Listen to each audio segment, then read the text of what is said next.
মোহাম্মদ সিরাজ যে এজবাস্টনের প্রাণহীন উইকেটে আগুন ঝরিয়ে দিল 6 উইকেট নিয়ে, সে কি কোথাও না কোথাও হীনমন্যতা বা ইনফিরিয়রিটি কমপ্লেক্সে ভোগে?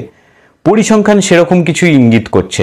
দেখুন, বুমরা দ্য সুপারস্টার বুমরার সঙ্গে যখন সিরাজ টেস্ট খেলছে, 23টা এমন টেস্ট ম্যাচে প্রতি 34 রানে একটা করে উইকেট পায়। কিন্তু যখন বুমরা থাকে না তখন 15টা টেস্ট ম্যাচে প্রতি 25 রানে একটা করে উইকেট পায়। ইমপ্রুভমেন্ট।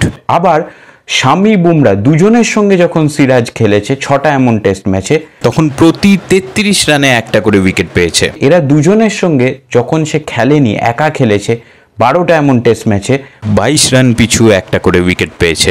আবার ইমপ্রুভমেন্ট।